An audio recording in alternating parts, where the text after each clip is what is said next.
Hola, ¿qué tal?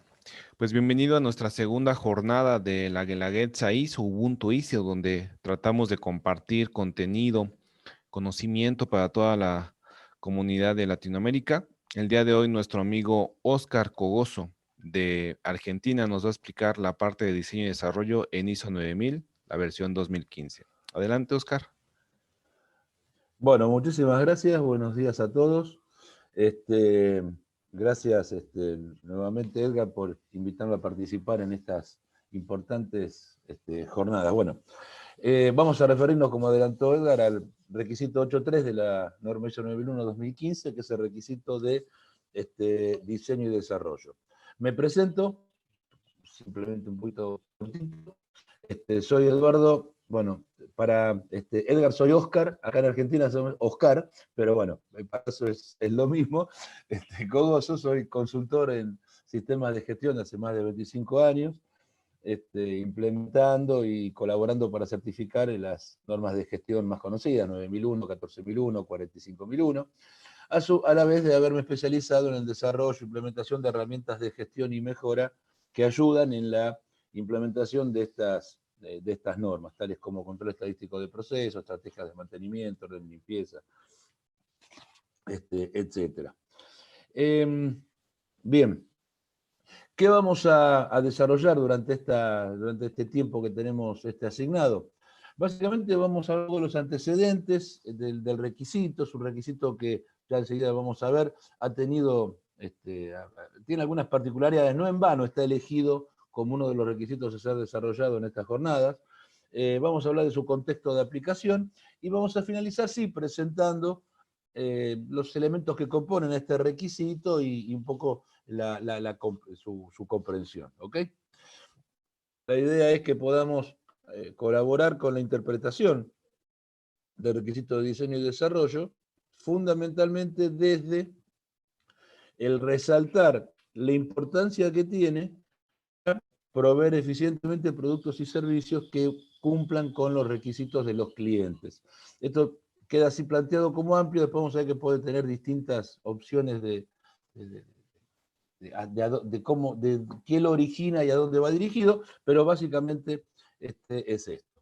Así que bueno, vamos a empezar a trabajar y así bueno, cuando Edgar empezó la presentación y yo le anticipé, hay una música que estamos escuchando atrás, que no es para darle ni dramatismo ni mucho menos a la presentación, sino simplemente como para decir, emparentar, que este requisito de diseño y desarrollo es en definitiva que en la norma es tan de vuelta controversial, ya nomás vamos a empezar a hablar del tema, tiene mucha similitud, guarda mucha similitud con ese proceso creativo que tiene un artista a la hora de componer una música, a la hora de pintar un cuadro.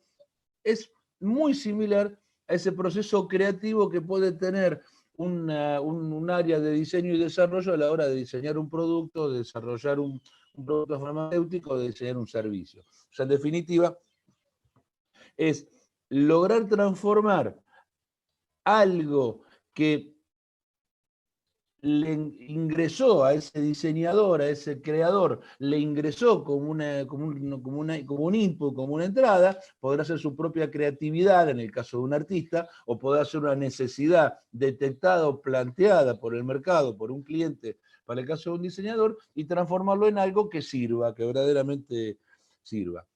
Ahora, este requisito de diseño y desarrollo, en la norma, yo les decía que vamos a hablar de los antecedentes, porque ha sido un requisito bastante disruptivo en la norma. ¿Por qué digo esto? En los orígenes de la norma, no sé cuántos de ustedes han trabajado con la norma en sus versiones originales. Allá, la versión original de la norma es de 1987 y la primera revisión, digamos, cosmética, no fuerte de contenido, fue en el año 94.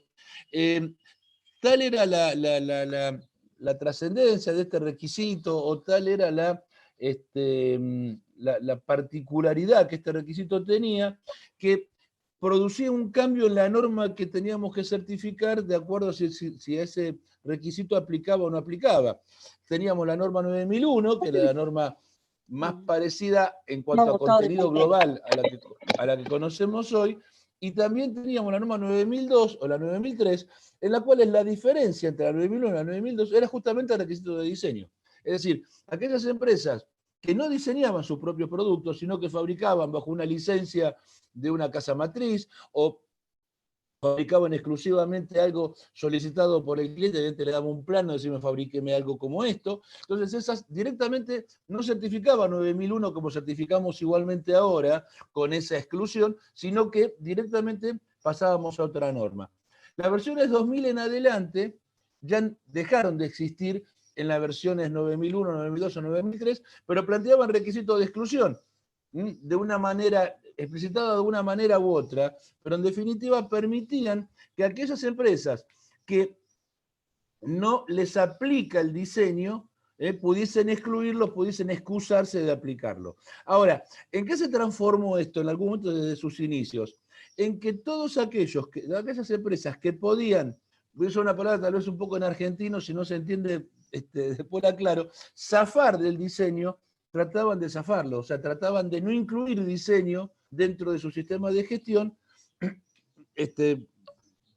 porque tiene algunas particularidades que hace que si se lo pueda excluir, se lo excluía.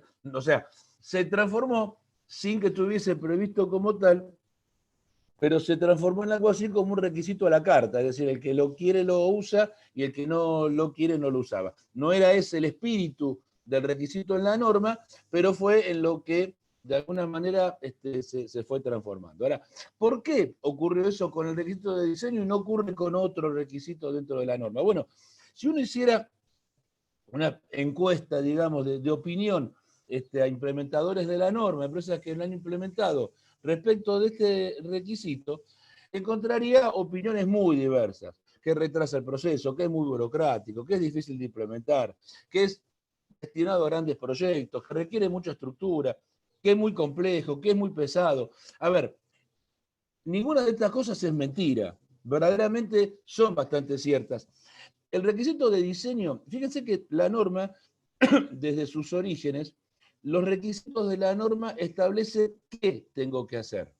En general, el cómo queda a decisión de la empresa que está tomando e implementando la norma. Bueno, en el requisito de diseño se mete bastante con el cómo. De hecho, debe ser uno de los requisitos más extensos dentro de los requisitos de la norma, ¿sí? Es decir, que todo esto que estamos hablando acá, todo esto, de alguna manera, parte de razón tenían.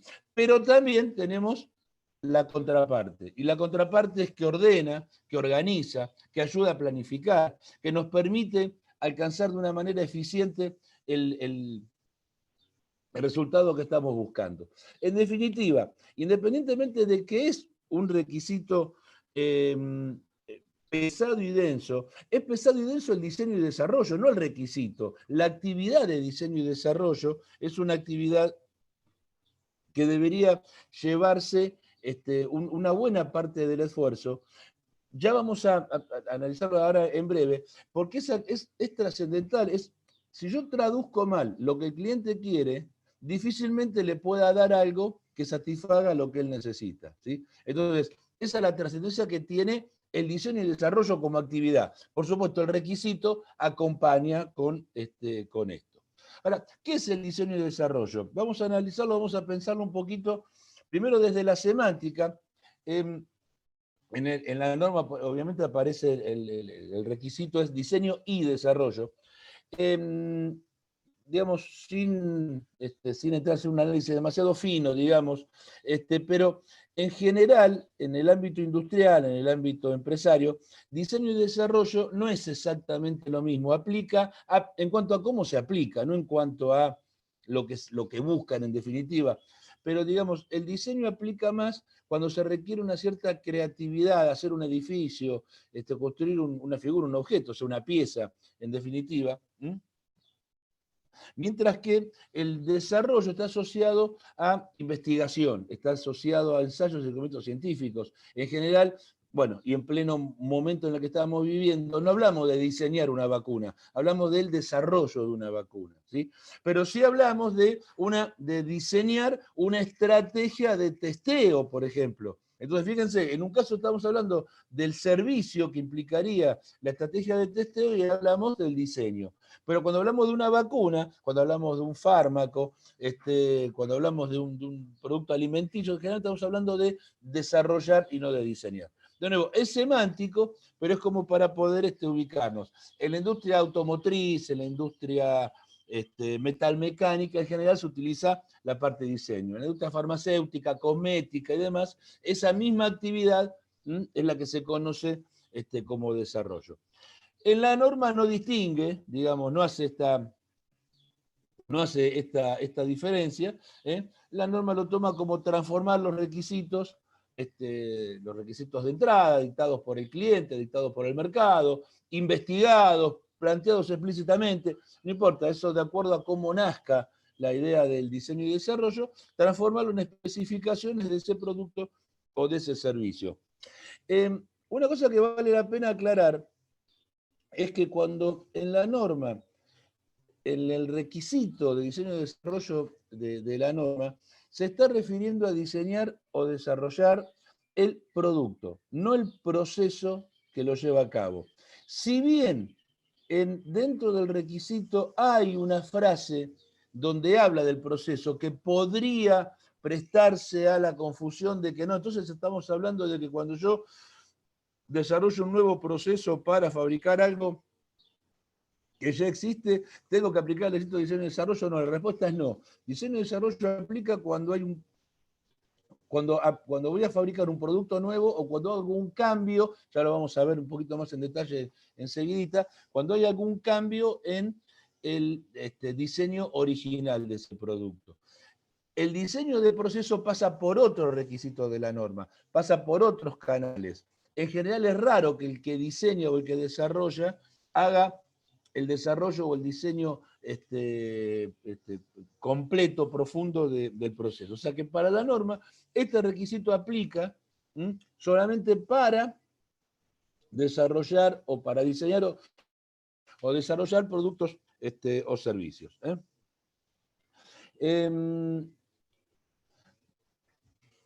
algún momento, porque me ha tocado, se ha planteado decir, bueno, está bien, pero si el producto no cambia, pero sí cambia algún servicio adicional, aplicamos, no aplicamos, bueno, ahí puede haber alguna discusión al respecto, diferencias de criterios, creo que debería evaluarse respecto a cómo puede impactar eso en la satisfacción del cliente y del resto de las partes interesadas, pero básicamente en el cliente, pero siempre asociado al producto o al servicio que la empresa, que la organización brinda.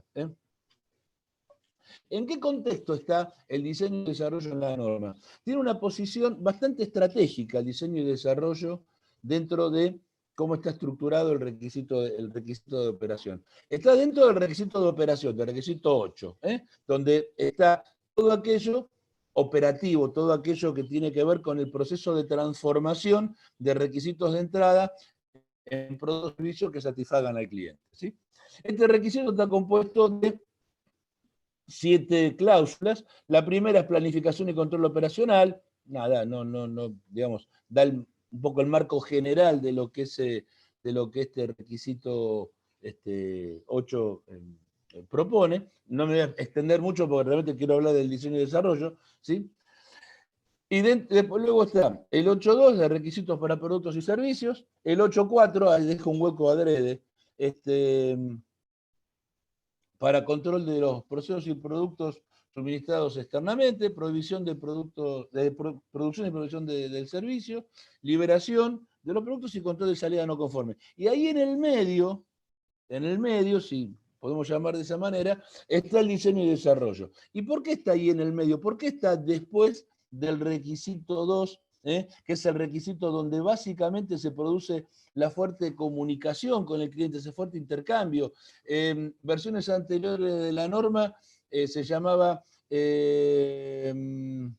procesos relacionados con el cliente, en la versión 2000 y 2008, y revisión de contrato en las versiones más viejas, pero siempre vinculada a la relación empresa-cliente, porque ahí es donde se captan los requisitos, ahí es donde capto las necesidades.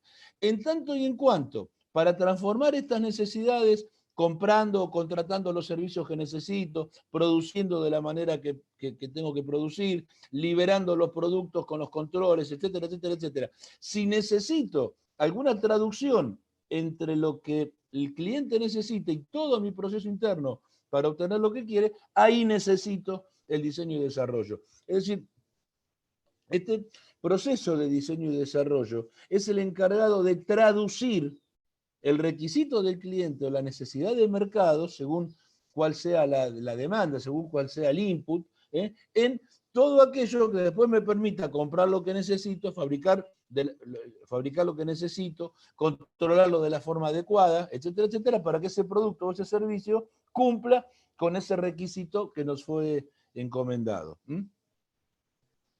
Ahora bien, este proceso de traducción, lo tenemos que analizar no solamente desde el punto de vista técnico, que obviamente es importante, sino también en el impacto en la ecuación costo-beneficio que este requisito tiene.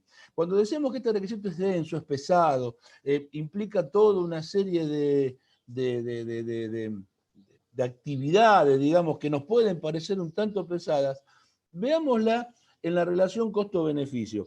Cuando se habla de los costos de la calidad, vamos muy brevemente con esto, digamos, el costo de la calidad lo componemos del costo de la prevención, el costo de la detección, el costo de la falla interna y el costo de la falla externa, ¿sí? Dentro de la prevención está la evaluación de proveedores, la capacitación del personal, etcétera, y está también el diseño y desarrollo. ¿Por qué? Porque es preventivo. Lo que nace mal, luego después va a tener problemas adelante. Dentro del costo de la detección estará la inspección que hago en la recepción, la liberación de productos, controles de proceso. La falla interna es cuando algo sale mal, retrabajos, scrap, etcétera, etcétera. Y la falla externa es la falla de garantía, del recall, de desprestigio, de pérdida de clientes y demás. Ahora, esto, más allá, digamos, de que no es una ecuación estrictamente matemática, digamos, pero sí da un poco la idea. La particularidad que tiene es la siguiente, que los costos estos van aumentando exponencialmente. Es decir, de alguna manera, lo que a nivel de prevención es barato, cuesta una unidad, no, de vuelta, esto no es estrictamente matemático, pero conceptualmente, lo que a nivel de prevención cuesta una unidad, no invertirlo en ese momento me puede hacer gastar 1000 si la falla la encuentra el cliente. Entonces, de ahí la trascendencia de este requisito de diseño y desarrollo, porque apunta a la prevención. Entonces, todo aquello que puede parecer denso, que puede parecer pesado, que puede parecer molesto, que puede parecer que realmente va a ser muy costoso, que va a ser muy lento todo mi proceso, finalmente, si está bien implementado, termina siendo de gran ayuda y de gran ahorro, de gran beneficio para la organización. Y así como pasa con diseño y desarrollo, pasa para cualquier requisito de la norma. Cualquier requisito de la norma yo lo puedo considerar más pesado o menos pesado. ¿Dónde está la diferencia? En cómo lo implementé. No es requisito pesado o requisito liviano. Está en cómo decidí llevar a cabo ese requisito. En la medida en que ese requisito yo lo implemento para que sirva, lo implemento para que ayude, entonces de ninguna forma ese requisito va a ser pesado, va a ser un requisito de ayuda. Pero yo también lo puedo ser burocrático. Si eventualmente lo implemento mal o lo implemento con alguna deficiencia o no sé, o quiero hacerlo o no lo hago adecuado a la estructura de la empresa, a su cultura, a la gente, etcétera, etcétera, sin duda voy a tener algún problema con ese requisito, ¿sí? Bien, ahora sí, vamos a meternos en lo que es la estructura del requisito, así un poco sucintamente, marcando, no leyendo cosa por cosa, sino simplemente marcando qué es lo más importante a destacar de cada una de las partes que lo componen. El requisito, la estructura del requisito, también sigue el ciclo PHBA o PDCA, el de planificar, hacer, verificar y actuar. Y volviendo un poquito como empecé cuando hablábamos de esta comparación entre el proceso de diseño, el proceso creativo de la música, de un cuadro, también sigue un proceso como esto. O sea, por supuesto, uno generalmente considera un artista alguien más artesano, más bohemio, y seguramente lo es, pero también en su estructura mental, en su estructura de creación, pasa por la planificación, saber qué quiero hacer, qué quiero transmitir en esa música, en ese cuadro, qué producto quiero obtener. ¿Cómo llevo a cabo mi proceso de creación, mi proceso de diseño? ¿Satisface, verifico, esto es lo que yo quería obtener o no es lo que yo quería obtener? Y en función de eso actúo en consecuencia. O sea que de alguna manera, este proceso es el proceso creativo, es un proceso muy natural. Lo planteemos o no lo planteemos de esta manera. Dentro de la planificación, dentro de esta etapa de planificación, encontramos dos requisitos. El requisito propiamente de planificación del diseño y desarrollo y las entradas de diseño y desarrollo. ¿Qué plantea de planificación? Bueno, establecer etapas adecuadas de acuerdo a la complejidad del diseño y desarrollo.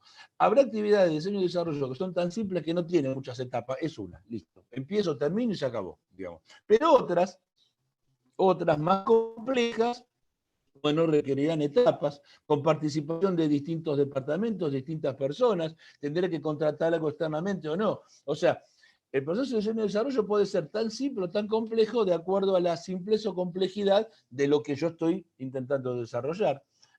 Tendría que tener en claro cuáles son las actividades de verificación y validación que van a ser requeridas. Ya después nos vamos a referir, cuando lleguemos al verificar, vamos a hablar un poquito más en detalle lo que es verificación y validación, qué responsabilidades y autoridades, o sea, quién es responsable de hacer cada cosa en cada etapa, con qué recursos va a contar, si voy a necesitar que participen o no clientes, qué información documentada es la que necesito. En las entradas es establecer cuáles son los requisitos funcionales y de desempeño del producto o del servicio, si existen requisitos legales o reglamentarios que mi producto o mi servicio tiene que cumplir, cuáles son las consecuencias de las fallas, es decir, qué pasa si esta idea de la orientación al riesgo que toda la norma en su conjunto plantea.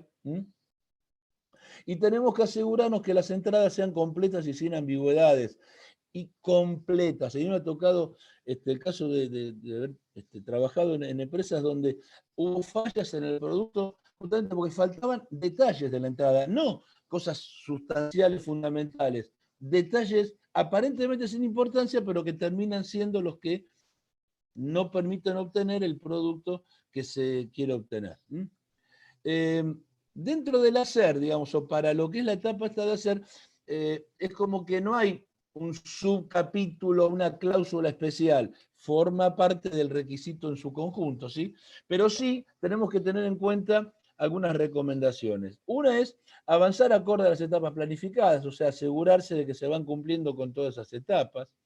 Considerar el ciclo de vida. No estamos en una norma ambiental, la 9000 no es una norma ambiental, pero creo que ya a esta altura es bueno que en la etapa de diseño se considere el ciclo de vida, es decir, qué materias primas voy a utilizar, qué insumos voy a utilizar, qué pasa con el producto cuando termina su vida útil, por lo menos esas cosas elementales del ciclo de vida que deberían formar parte del diseño de productos, ¿sí? Sin incluir o sin entrar en que esto también incluye el diseño de proceso, pero asegurar la factibilidad del proceso de fabricación o prestación. O sea, decir, a ver, pueden darse distintas circunstancias, pero si yo tengo un equipamiento determinado, la capacidad de acceder a un cierto proceso, asegurar que el producto que estoy diseñando pueda ser fabricado con ese proceso. O si no, la otra es decir, bueno, con este proceso no se va a poder hacer, tendremos que recurrir a otra cosa, digamos, pero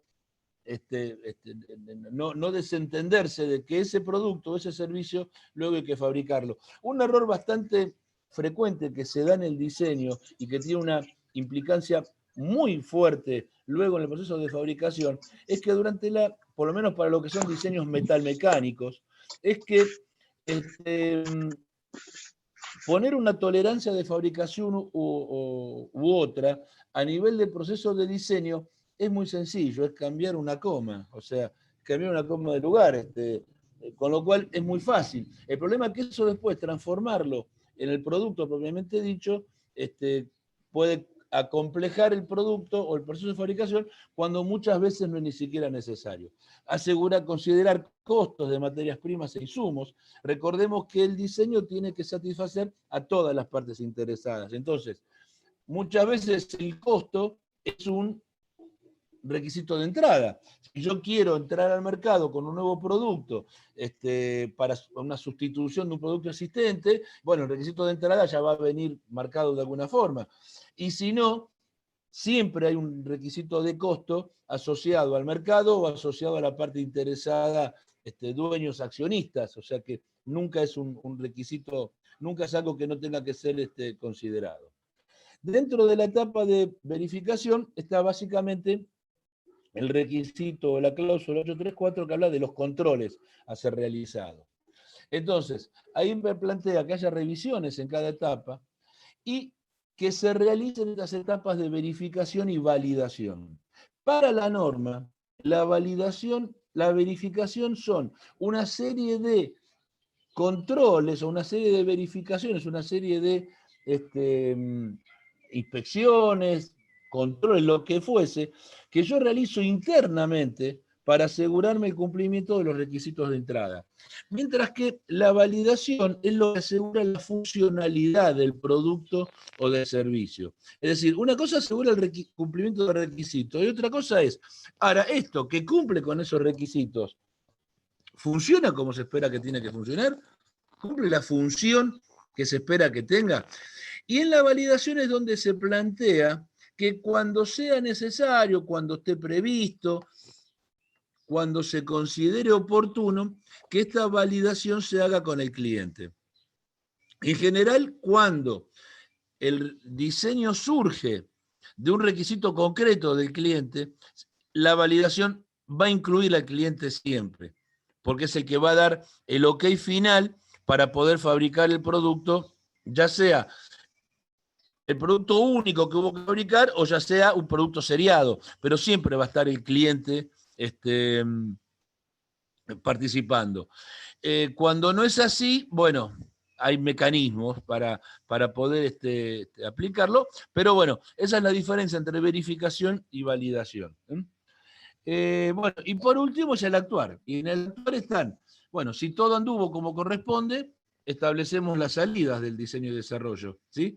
Entonces, asegurarse que queden establecidas todas las características en forma de especificaciones, hojas técnicas, planos, en fin, lo que aplique en cada caso. Acá no podemos generalizar porque cada caso es distinto, cada rubro empresario en todo caso, cada rubro industrial, cada rubro de servicio maneja esto de una manera particular. Asegurarse que esas características sean para las operaciones de provisión, es decir, si necesito una materia prima distinta a la que estamos usando habitualmente, bueno, que quien tenga que comprar esa materia prima o buscarla, tenga todas las características que tiene que cumplir.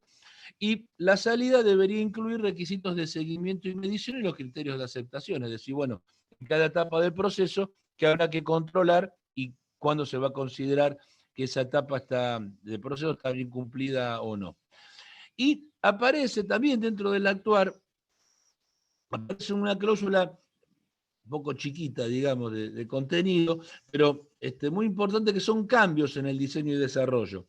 Esto es identificar, revisar y controlar los cambios, asegurarse que no tengan impacto adverso. O sea, bajo esta idea de cambios en el diseño y desarrollo, también hubo un aporte a eso, a esta controversia que yo les hablaba que había originalmente con el producto.